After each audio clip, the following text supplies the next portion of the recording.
নবী বলেছেন কিয়ামতের আগে 30টা দাজ্জাল আসবে। সবচাইতে বড় দাজ্জালটারে আপনারা চেনেন, ঈসা নবী এসে যাকে সাইজ করবে। এর আগে 29টা দাজ্জাল আসবে। নবীর যুগেই দাজ্জাল ছিল 2টা। দাজ্জালদের গুণ কি হবে? নবী বলেছেন তারা দাবি করবে তারা আল্লাহর নবী, অথচ আমি সর্বশেষ নবী, আমার পর কোনো নবী নাই। তো গোলাম আহমদ সে কি দাজ্জাল না? বল না দাজ্জাল না? যদি দাজ্জাল হয় পয়েন্ট বুঝছেন, তাহলে কিয়ামতের আগে যে দাজ্জাল আসবে তার শাস্তি কি হাদিসে জানেন? শাস্তি দেবে কে? আল্লাহর নবী ঈসা, এটাও আপনি জানেন। আচ্ছা, শুরুর দাজ্জাল কারা ছিল? মুসাইলিমা কাযযাব, আসওয়াদ আনসিকে আল্লাহর নবীর যুগেই তাকে শাস্তি দেওয়া হয়েছে। কিভাবে শাস্তি দেওয়া হয়েছে, কি শাস্তি প্রদান করা হয়েছে এটাও জানেন। সিদ্দিক আকবর আবু বকর রাদিয়াল্লাহু আনহুর জামানায় দ্বিতীয় দাজ্জাল মুসাইলিমা কাযযাবকে শাস্তি দেওয়া হয়েছে। কি শাস্তি দেওয়া হয়েছে, কিভাবে দেওয়া হয়েছে, কারা দিয়েছে, কোন মাত্রায় দিয়েছে সেটাও আপনি জানেন। তো মাঝখানের দাজ্জালগুলোর ব্যাপারে উম্মার করণীয় কি হবে সেটাও তো জানা থাকারই কথা। কেউ আবার বলবে উস্কানিমূলক বক্তব্য নাকি? উস্কানিমূলক বক্তব্যের কি আছে?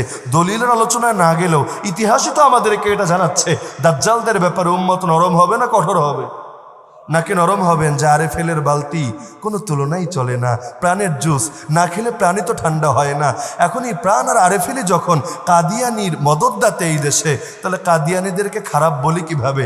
আর খারাপ বললে সে আরে ফেলার প্রাণ গ্রহণ করার কারণে নিজের দায়ও তো, নিজের কাঁধেও দায়িত্ব একটু এসে পড়ে, এমন ধারণা আছে নাকি কারো? কাদিয়ানিদের ব্যাপারে নরম হব না কঠোর হব? কারা দেশ এটা? কারা দেশ? ইয়া আইয়ুহান নাবিয়্যু জাহিদিল কুফারা ওয়াল মুনাফিকিন ওয়াগলুজ আলাইহিম। হে নবী, জিহাদ চালিয়ে যান কাফেরদের বিপক্ষে, জিহাদ চালিয়ে যান মুনাফিকদের বিরুদ্ধে। কঠোর থাকেন কাফেরদের বিপক্ষে, কঠোর থাকেন মুনাফিকদের বিপক্ষে। কোনো নম্রতা না। ফাবিমা রাহমাতিন মিনাল্লাহি লিনতা লাহুম। আল্লাহর রহমতে নম্র হবেন মুমিনদের ব্যাপারে, কিন্তু কাফেরদের বেলায় নম্রতা না। মুহাব্বত শেখায় যে ইসলাম, ঘৃণাও শেখায় একই ইসলাম। মান আহাব্বা লিল্লাহ ওয়া আবগাদা লিল্লাহ ওয়া আতা লিল্লাহ ওয়া মানা লিল্লাহ ফাকাদ ইসতাকমালাল ঈমান। নবী বলেন ঈমান পরিপূর্ণ কে করেছে?